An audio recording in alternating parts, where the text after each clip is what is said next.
नमस्कार विद्यार्थियों, संस्करण भारती पीजी कॉलेज की ऑनलाइन क्लास में आप सभी का स्वागत। हम जिस टाइम पढ़ रहे हैं वो टॉपिक 1857 की क्रांति।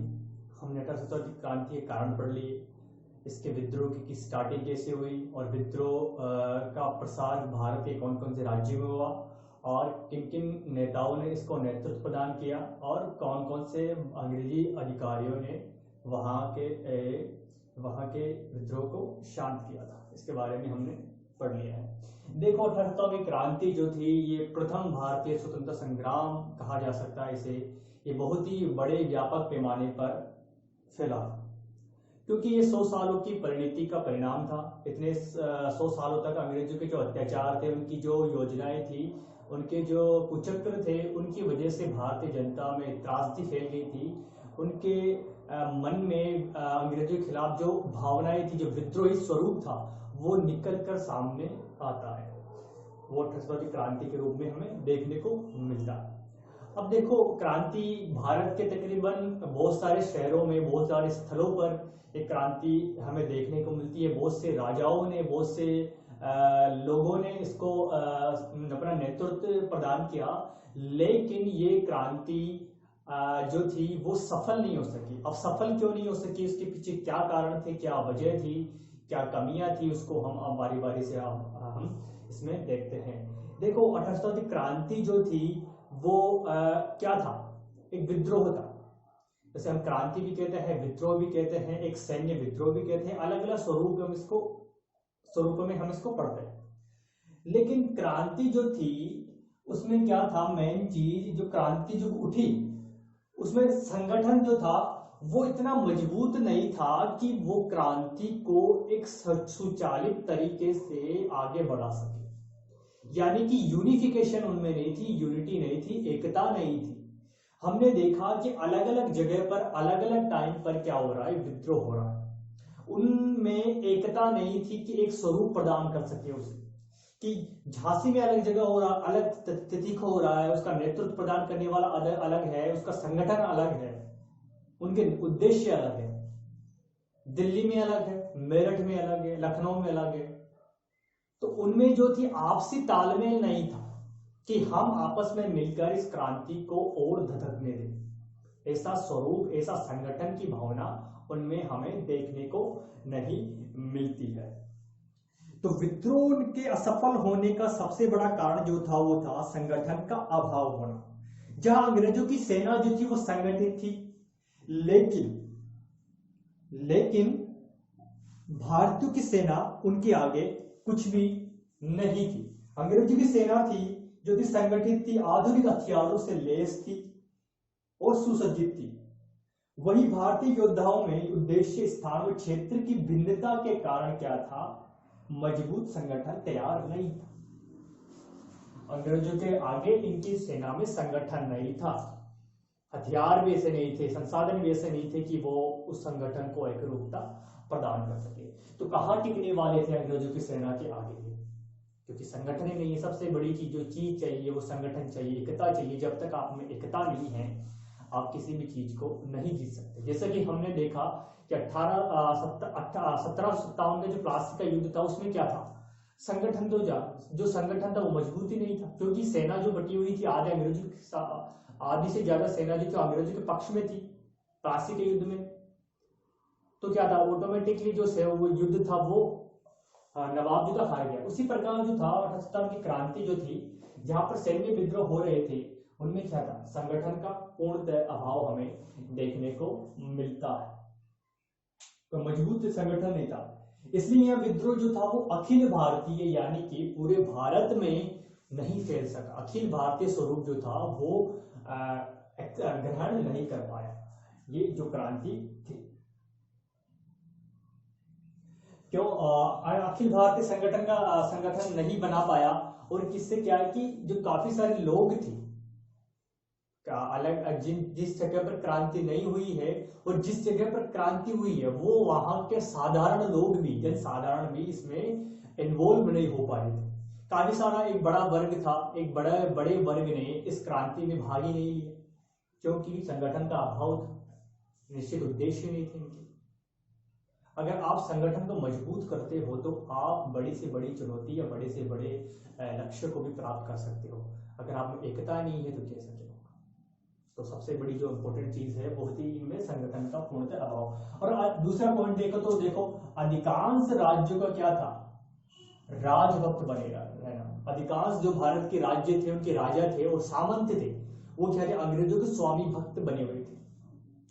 देखो क्या था कि 1857 की क्रांति के जब विद्रोह हुआ उस समय जो लॉर्ड कैनिंग था, उसको 1 साल ही हुआ था आए, 1 साल भी पूरी तरीके से नहीं हुआ था, तो तकरीबन 1 साल ही हुआ था आए, और उसी के समय क्रांति की ज्वाला जो थी वो धधक उठी।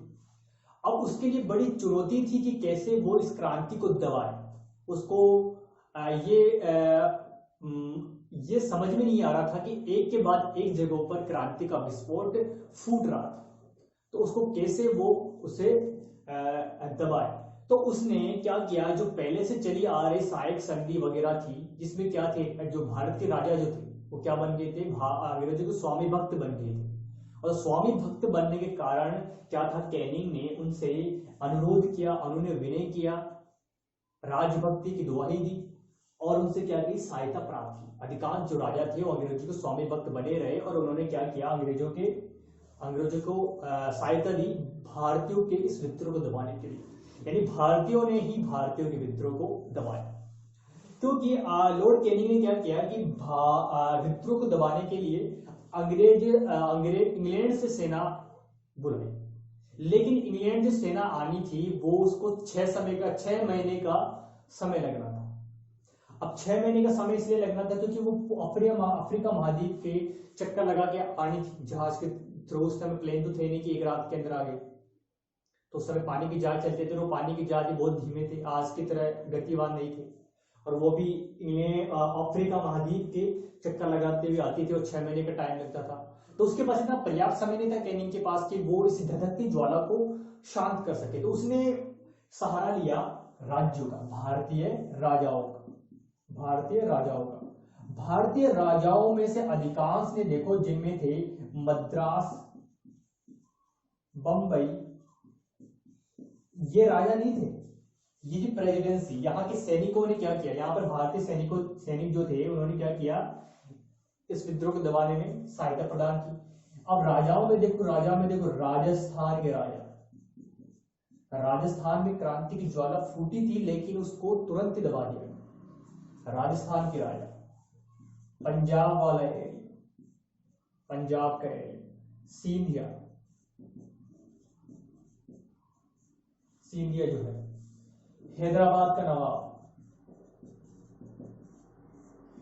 जींद, यहां तक कि कौन सा, पेशावर का काबुल का शासक दोस्त मोहम्मद भी इस क्रांति को दबाने में अंग्रेजों की सहायता कर रहा है। तो अधिकांश जो राजा थे वो क्या होगी, अंग्रेजों के स्वामी भक्त बने रहे और उन्होंने अपनी सेनाएं किसको दे दी, अंग्रेजों को दे दी, ताकि ये विद्रोह दब सके। तो लॉर्ड कैनिंग की जो चतुराईपूर्ण नीति थी, उसकी जो कूटनीति थी, भारतीय राजाओं को प्रलोभन देकर के प्रकार वहां की सेनाओं को अपनी तरफ मिलाया और इस विद्रोह को दबा दिया। यानी क्या था कि भारतीय राजाओं ने अगर इसमें भाग लिया होता तो क्रांति का स्वरूप जो था वो कुछ और ही देखने को मिलता, शायद आज का जो समय है ये कुछ और होता। क्योंकि उस समय कैनिंग ने क्या कहा था, लॉर्ड कैनिंग ने एक स्टेटमेंट दिया था कि अगर सिंधिया जो है, सिंधिया इस क्रांति में इन्वॉल्व हो जाता तो मुझे कल ही अपने बोरे बिस्तर बांधकर इंग्लैंड जाना पड़ता, क्योंकि सिंधिया इतना पावरफुल था उस टाइम। हैदराबाद जो था उसने सहायता, अगर सिंधिया इसमें इन्वॉल्व हो जाता, कैनिंग का कहना है कि सिंधिया इन्वॉल्व हो जाता तो मुझे कल ही यहाँ से बोरे बिस्तर बांधकर इंग्लैंड को जाना पड़ता। और दूसरी तरफ देखो, मराठा जो थे, मराठों ने क्या किया, क्रांतिकारियों को साथ नहीं दिया। लॉर्ड कैनिंग को एक शक था कि जो नाना साहब ये क्या थे, मराठा थे, बाजीराव दत्ते के दत्तक पुत्र, बाजीराव दत्ते को थे मराठा पेशवा, अंतिम मराठा पेशवा, उसके दत्तक पुत्र थे। तो कैनिंग को ये डाउट था कि ये मराठा जो थे ये नाना साहब की तरफ ना हो जाए। तो कैनिंग ने बड़ी चतुराई पूर्ण से मराठों को अपनी तरफ मिला दिया। जिनमें सिंधिया देख लो, ये सिंधिया मराठा तो थे, होलकर देख लो। तो इन्होंने क्या किया कि देशी राजाओं ने इस क्रांति को दबाने के लिए अपनी सेनाएं अंग्रेजों को दे दी। तो अधिकांश राजा जो थे भारत के, वो क्या थे, इस क्रांति से दूर रहे। उन्होंने क्या किया, अपनी स्वामी भक्ति प्रकट की और अंग्रेजों का उन्होंने साथ बखूबी साथ दिया। इनमें देखो 550 से अधिक रियासतों राजाओं में से केवल गिने चुने राजाओं ने विद्रोह का नेतृत्व किया था। उस समय जो 550 से तकरीबन इंडिया आजाद हो तो 562 के आसपास रियासतें थी, जिनमें से अब देखो अधिकांश राजाओं ने क्या किया, इस क्रांति को दबाने में सहयोग किया, जिनमें इनके नाम तो प्रमुख है ही। इसके अलावा पटियाली है, गिने चुने राजाओं ने विद्रोह का नेतृत्व किया। अधिकांश राजा थे पटियाली, जींद, ग्वालियर, हैदराबाद, पंजाब, बंगाल के लिए, बंगाल भी है, बंगाल देख लो, बंगाल देख लो। बंगाल के राजाओं ने क्या किया, विद्रोह को समर्थन नहीं दिया।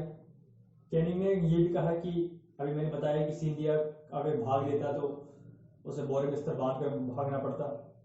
इसके साथ ही यूरोपीय इतिहासकारों ने ग्वालियर के मंत्री सर दिनकर राव और हैदराबाद के मंत्री सालार जंग की राजभक्ति की बहुत सराहना की, क्योंकि उन्होंने सहयोग दिया था क्रांति को दबाने में अंग्रेजों का। इसके साथ ही भोपाल की बेगम अतः नेपाल के मंत्री सर जंग बहादुर ने विद्रोह को विस्तार को रोकने में महत्वपूर्ण भूमिका निभाई।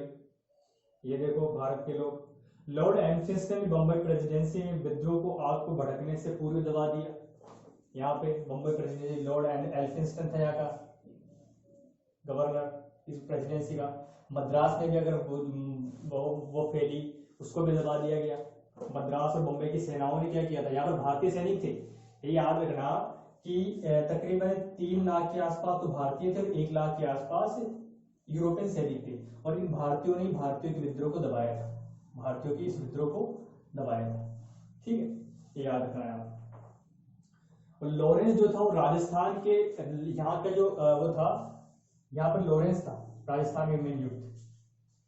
तो इसने भी राजस्थान में जो क्रांति फैली थी उसको भड़कने नहीं दिया। तो आपको ये चीजें याद रखना, ठीक है। तो अधिकांश राजाओं को कहते हैं राजभक्त बने रहे, राजभक्त बने रहे। अब देखो तीसरा जो पॉइंट है वो है निश्चित उद्देश्य का अभाव, सबसे इंपॉर्टेंट। देखो अपन जब गहराई से क्रांति को पढ़ते हैं तो ये पाते हैं कि सबका अपना अपना हित निहित था इस क्रांति में। क्रांति के पीछे, उनका नेतृत्व करने के पीछे, विद्रोह को भड़काने के पीछे, विद्रोह करने के पीछे उनका कोई राष्ट्र भक्ति नहीं था, बल्कि सबका निजी हित था। उद्देश्य का अभाव यानी कि एक निश्चित उद्देश्य नहीं था, सभी का उद्देश्य स्वतंत्रता की प्राप्ति नहीं था, बल्कि अपने निजी हितों की प्राप्ति था। अब देखो अपन पढ़ते हैं झांसी की रानी, झांसी की रानी।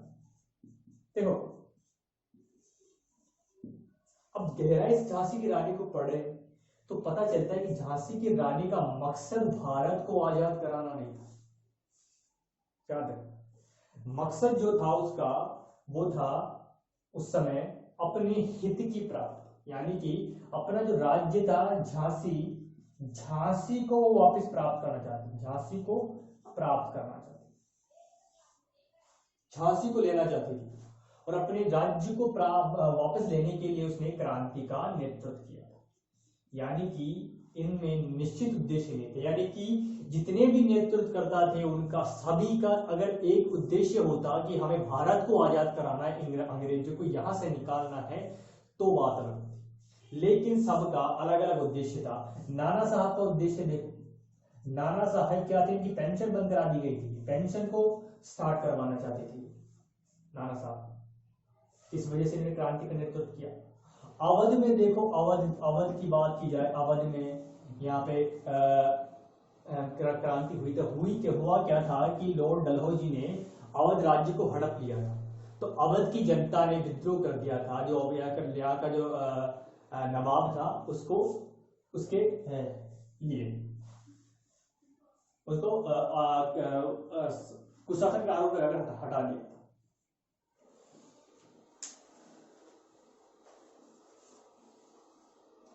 तो तो विद्रोही ने अलग अलग उद्देश्य और अलग अलग उद्देश्य को लेकर और निजी स्वार्थों से प्रेरित होकर इस क्रांति को नेतृत्व प्रदान किया था, इस क्रांति में भाग लिया था।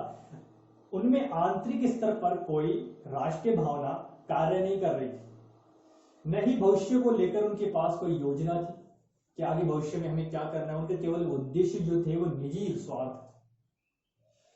वीडी सावरकर ने एक बड़ी बात कही है कि यदि लोगों के सम्मुख सुस्पष्ट रूप से एक नया आदर्श रखा गया होता तो स्थिति कुछ और होती। वीडी सावरकर ने सही कहा कि सुस्पष्ट आदर्श रखा गया होता तो स्थिति कुछ और होती। अब बात की जाए तो और देखो, दिल्ली के अंदर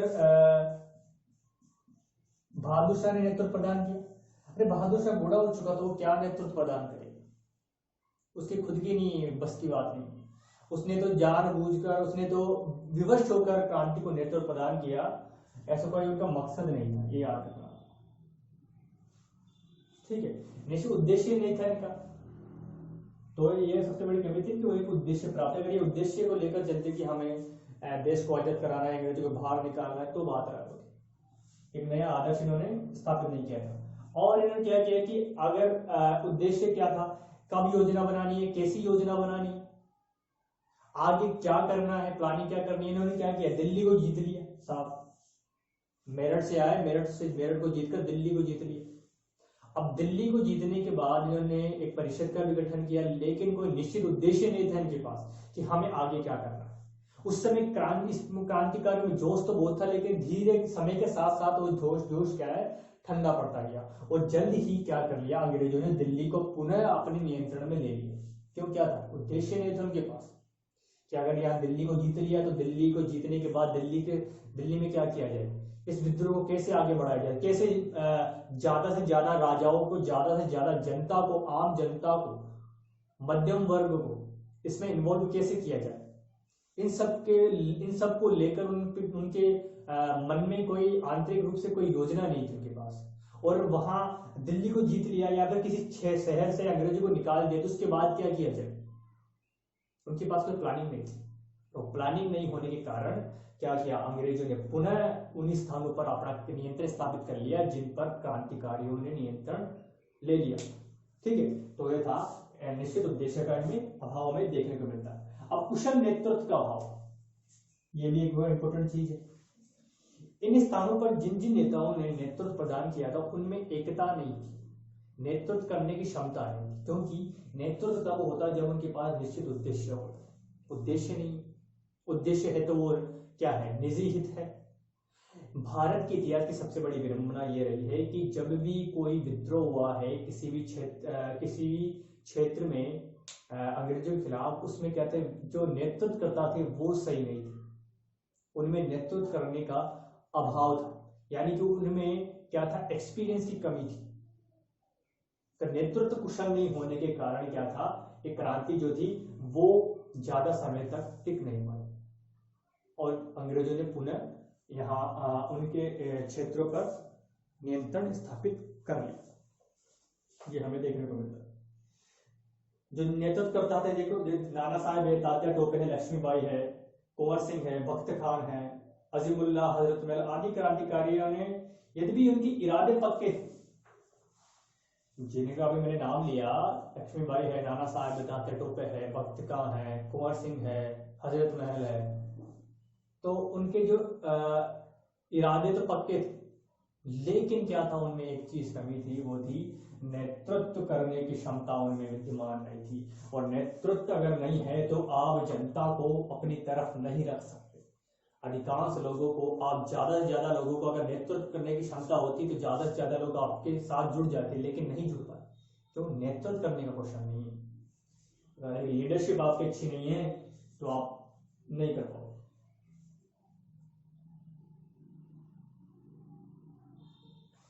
न ही उनमें नेतृत्व करने की क्षमता थी और न ही भारतीय स्तर पर, और न ही उनमें कोई तालमेल था।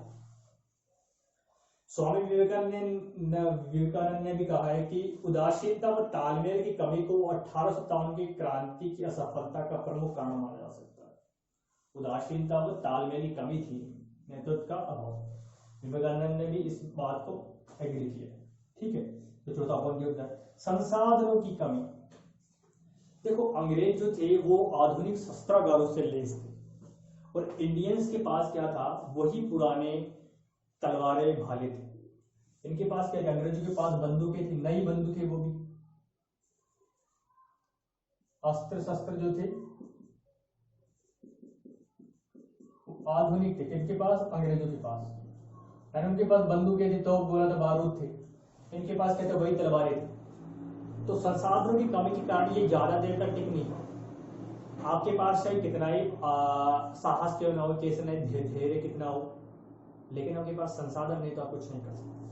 और उसके साथ ही देखो डलहौजी ने क्या किया था, जब डलहौजी यहाँ पर गवर्नर जनरल था तो उसने तार, डाक और रेल व्यवस्था की स्टार्टिंग करवा दी थी। और जो तार व्यवस्था है उससे क्या है कि जहां पर भी विद्रोह फैला था वहां पर आपस में संचार करने में काफी ज्यादा सफलता प्राप्त हुई उन्होंने, क्योंकि इनसे क्या हुआ कि दूसरे स्थान पर, एक स्थान से दूसरे स्थान पर इजीली क्या संदेश फॉरवर्ड कर दिया था उन लोगों ने। और रेल व्यवस्था से क्या हुआ, रेल से फटाफट उनके जो हथियार वगैरह होते थे, सैनिकों की आवाजाही होती थी, वो आसानी से संभव हो सकी। और उसी समय क्या हुआ कि इंग्लैंड से भी 6 महीने बाद क्रांति के खत्म होने से पहले ही क्या हो गया था कि सैनिक बल आ पहुंचा था, और उन सैनिकों तकरीबन 1 लाख सैनिक आए थे, और उन सैनिकों की मदद से क्या कर लिया उन्होंने, इस क्रांति को पूर्ण दबा दिया। तो 5वां जो प्रमुख कारण है वो संसाधनों की कमी, क्योंकि इंडियंस के पास साधन क्या थे, ओनली तलवारें वगैरह थी, वो लूटते थे, और इनके साथ संसाधनों ओनली, उनके पास आधुनिक शस्त्रागार नहीं थे, अंग्रेजों के पास आधुनिक बंदूक थी, तो और क्या था, उनके पास डाक व्यवस्था विद्यमान थी, तार व्यवस्था, ये आसानी से क्या कर सकते थे, वो संदेश भेज सकते थे। अगर यहाँ पर विद्रोह फैला है तो यहाँ पर क्या कर सकते, वो संदेश भेजकर यहाँ से सैनिक सहायता प्राप्त कर सकते थे। और रेल व्यवस्था के जरिए आसानी से हथियार वगैरह जो सैनिक है उनकी आवाजाही इजीली हो सकी थी। तो इस वजह से क्या हुआ, अंग्रेजों के पास संसाधनों की कमी नहीं थी उस समय भी, इस समय क्रांति हुई थी, तो उस वजह से क्या हुआ, उन्होंने क्रांतिकारियों को इजीली क्या कर दिया, दबा दिया, उसकी क्रांति को दबा दिया। तो इन सब कारणों से कारणों से पता चलता है कि क्या था, ये सब कारण जो थे क्रांति को सफल बनाने के लिए प्रमुख जिम्मेदार थे। इस प्रकार विद्रोह की सफलता का वास्तविक कारण भारतीय की वीरता अथवा साहस की भावना का अभाव न होकर शिक्षित वर्ग की उदासीनता, क्योंकि इसमें जो मध्यम वर्ग का शिक्षित वर्ग था उसने इसमें भाग नहीं लिया था। राष्ट्रीय भावना की कमी थी एक इसमें, कि राष्ट्रीय भावना कहीं भी इसमें नजर नहीं आती कि सभी लोगों ने या फिर किसी ने राष्ट्रीय स्तर को लेकर, राष्ट्रीय भावना को लेकर विद्रोह किया हो, ऐसे भी हमें देखने को नहीं मिलता। इससे आंदोलन का कुशल नेतृत्व नहीं हो सका, और यह आंदोलन अपने तात्कालिक लक्ष्यों की प्राप्ति में पूर्णतः सफल नहीं हो पाए, परंतु इसने अंग्रेजी शासन को झकझोर कर रख दिया। अगर माना कि क्रांति सफल तो नहीं हुई, लेकिन इसके परिणाम काफी हुए। अगर कोई चीज सफल नहीं होती तो उसके परिणाम तो होते हैं। तो अंग्रेजों को इसमें इस क्रांति को दबाने में सफलता तो मिलती, लेकिन इसके साथ ही नया अध्याय शुरू हो जाता अंग्रेज जो थे उनको झकझोर कर रख दिया था इस क्रांति ने।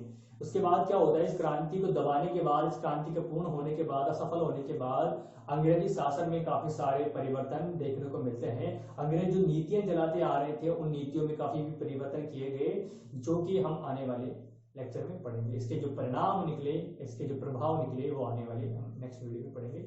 आज के लिए इतना ही, तो मिलते हैं नेक्स्ट वीडियो में। Thank you very much.